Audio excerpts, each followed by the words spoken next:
There are rules. We are nothing if we do not abide by the Assassin's creed. Stay your blade. From the flesh of an innocent. Hide in plain sight. Never compromise the Brotherhood. Make humble your heart, child. Or I'll tear it from you with my own hands. Sup peeps, random person here, and it's time to capture a killer! Woo! Kill the traitor! Time out! I did not mean it like that. To all you noobs out there, the Assassin's Creed series has taken the modern gaming population by storm. We've had many assassins since the first, Ezlo, Superboy, Will Turner. But, as all hipsters know, the original is always the best. Yeah, not so fast. Run and tell that he wishes he was superior Spider-Man. Skipping part of memory to a more recent one. Altair was trained by a secret elite group of killers known as the Assassins. Catchy. For years, the group has strived to protect the freedom of the world, particularly against the Templars, who believe controlling the world is the best way to go. Being one of the Assassins, Altair calls this place his home. Come and join the elite society of the Assassins. Here, your child will partake in the fine arts of stabbing. Being in places he has no business being. And hanging on to a ledge for hours with a missing finger.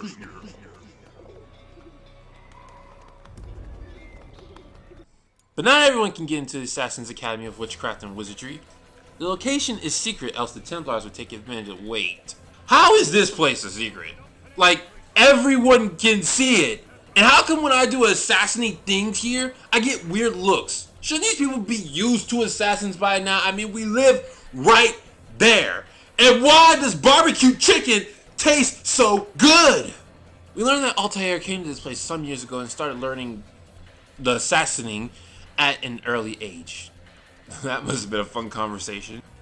Mom, Dad, you'll never guess what happened. You finally learned how to ride a bike? You finally got that diamond necklace I always wanted? No, even better! I got accepted into a super secret assassin school that's not so secret, where I'll learn to kill people right after they cut off one of my fingers. You're right, I wouldn't have guessed that. Would you have, honey? Where did I go wrong? Altair may look just like everyone else here, but he's not just any assassin. He's the assassin. He's naturally fantastic at anything that involves killing people. Top A student. Run and tell that, Ezio. By the start of the game, Altair has raked up ridiculously. He's pretty much the favorite of the entire creed. But with great power comes great jealousy from people who ain't as good as you. If the people under Altair don't love him, they hate him, and have some pretty funny ways of showing it. A few of your brothers were here earlier, in fact. Oof, if you'd heard the things they said, I'm certain you'd have slain them where they stood.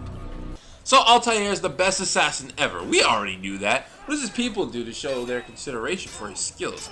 A medal of honor for their hero? Make him leader of their group. A raise with 401k benefits. Oh, they kill him. Actually, Altair has become so good so quickly that all his deeds went to his head. It matters not how we complete our task, only that it's done. But this is not the way My way is better. Believing he always knows what's best for everyone ever, the best killer ever manages to mess up his most important mission ever and almost leads to the devastation of the entire Assassin's Creed. Ever. Then there's fighting and slashing and diving and assassinating, and Altair saves the day! And then they kill him. And then he's alive! Oh goodness, make up your mind! Turns out that Altair is kind of valuable, so they can't just let him die. Seems Santa Claus's cousin over here only pretended to kill him. But the Creed can't have Altair just doing what he feels like, so they demote him and send him to personally investigate and kill 9 targets, hence the beginning of the game. Perhaps. Then give me a name and let's be done with it. Enough! I yield. Be at peace. You'll pay for this. You. Man, Altair's a jerk. He disrespects everybody, including his master. He's always smug. He just loves talking smack to people. The dude is a huge jerk. And I love it. Remember how Nariko was our video game Naruto? Well, Altair is our Neji. You know, the younger version. He's good at everything and he knows it, which has led to circumstances he's now in. As Altair sets out on his journey, he has no regard for anyone else, especially if they're involved. What matters to him is getting his job done. Altair is an 8th gen.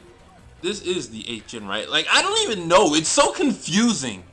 In the PS3 360 Wii gen, we expect a little more development from our protagonists. As the plot progresses throughout the game, Altair learns that he doesn't know everything. Every time he kills one of his targets, they reveal information about their motives that seem justified. Oh, but I am. For I serve a far nobler cause than mere profit. Just like my brothers. Wait, what? But I'm good, you're evil. You can't have motives that make sense. That's just not fair. What do we do when we don't understand something? We ask someone who does. What furthers Altair's humility training is his master. When he starts getting confused, he asks Frederick Claus to explain it to him so he can get on with his life. But Frederick knows that some 1,000 years or so, the internet will exist, and trolls will be a force to reckon with when that day comes. So he must practice the art of trolling on Altair by saying it's too complicated for him to understand. When the time comes that Altair's questions are finally answered, even then they demonstrate that he doesn't know anything. One slight tidbit that's worth mentioning is that Altair is thorough. If you played the game, you know that the more missions you do, the closer you are to syncing up Altair's memory with Desmond's info. That means that Altair really did do all those tedious things even when he didn't have to. He also refrained from taking innocent lives, even this lady. A few coins, all right. A few coins. And this lady. Families sick and dying. Could you spare a few coins? And this guy. Okay, you know what? Not this guy. I blame you for all my rage issues. So while he may have started as a hothead who only cared about himself, by the end, Altair truly believes in what he's fighting for. That nothing is true and everything is permitted. Speaking of which, Look at the power I command.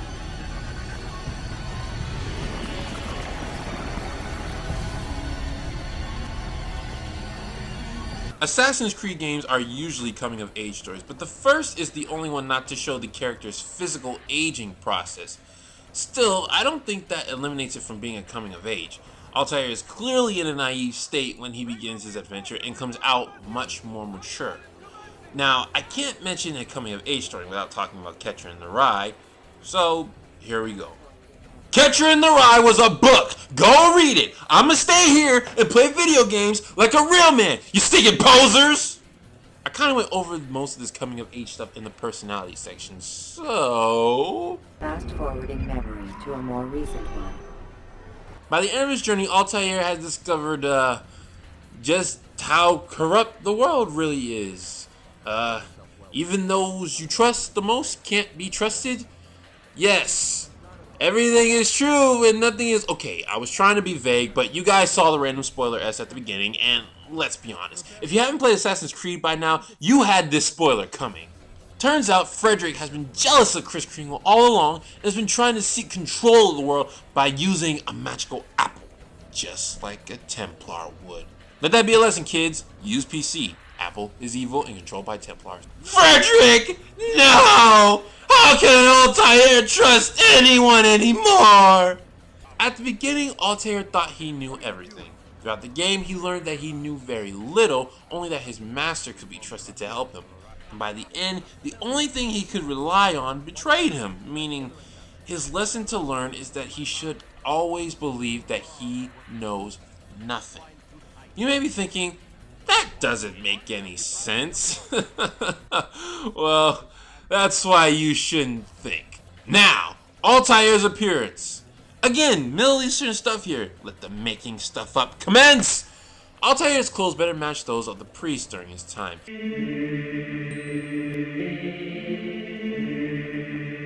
The different utility belts also help hold his many gadgets, just like Batman.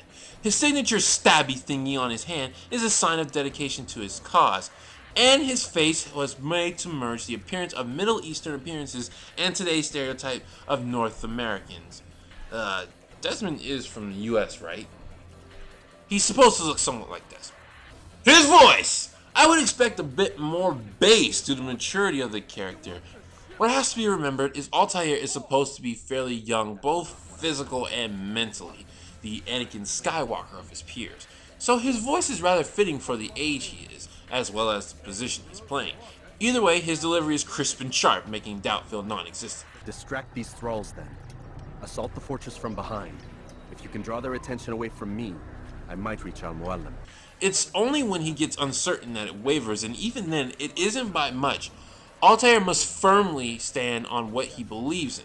I mean, if you run around all day killing people and you're not sure what you're doing is right, you probably should seek a new profession.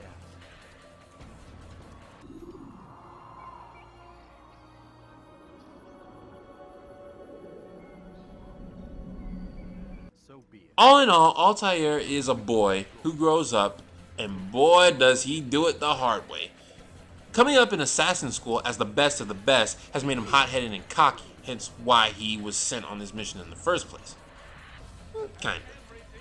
Even though he's like this, his adventure shakes him up enough for him to realize that he doesn't know everything, and it makes him feel he'll never know everything. Altair's coming of age story is meant to teach that everything is true. Things aren't always what we think they are, and it's best to keep ourselves questioning the situation even when we think we already have the truth. He does this all while being the smooth, thorough, and eventually caring assassin that caused the legend for later assassins to follow. If, while playing Assassin's Creed, you saw an overconfident killer whose journey lowered him down and made him learn the truth is much bigger than just his relative perspective, then I believe you captured Altair's character.